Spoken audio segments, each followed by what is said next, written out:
I'm a man who actually walks the streets, and I'm going to say it again until you finally hear me. I don't sit in the dark room eating McDonald's hamburgers and looking at the internet as though it's the answer for everything in the world. Okay? I talk to everyone, and that's very few people. I talk to a veterinarian. I talk to a burger flipper. And there are men who are doing some work for me at my house, putting rocks on a breakwater. They're all from Guatemala.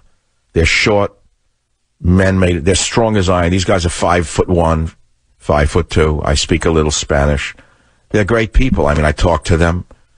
I say to them, I say to myself, looking at them, these guys, look what they're doing. Look what they're doing from 7 o'clock in the morning. They're carrying 70, 80-pound rocks, putting them on a wall. I can't do it. They can do it. Who's going to do that? You? All of the Cruz supporters are going to suddenly go and pick up rocks because they're purists?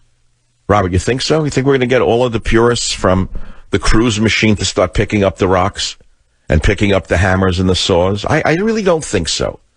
I really don't think that all of the Republican precincts are going to produce men who are going to carry the rocks around America or build the buildings. I bicycle every day past a number of houses that are being built. 5 houses. I've watched them go up over the last 2 years from the time it was just dirt. And I've watched the laborers. It looks like laborers in ancient Egyptian times pouring over these construction sites, building beautiful homes from the ground up for middle-class people to live in, building homes they can't live in, the same as has been in America for a very long time. When the Italian laborers came over, 1890s, 1920 era, they really couldn't afford the houses that they were building for others, but they built them. And then they built some of the most beautiful church edifices in that you've seen. Beautiful stonemasonry. And they built the churches for themselves to go to worship in.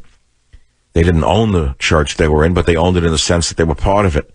They had pride in their work.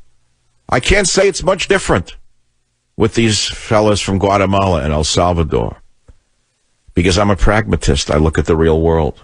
Go to the factories and tell me who's on the production line. And, I know you'll run the production lines yourself. All of you elitists on the right are going to run the production lines. Oh, yes. Oh, yes. All of you pure conservatives, you're going to build the houses and you're going to run the production lines. Oh, no, I've heard it all before. Why, they're taking the jobs that Americans would do. Yeah, well, what Americans?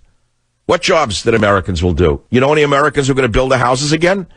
Maybe there was a time 15 years ago that we could have stopped this and rebuilt the building trades in America by putting up vocational schools and teaching American drug addicts to build houses instead of staying home and smoke dope.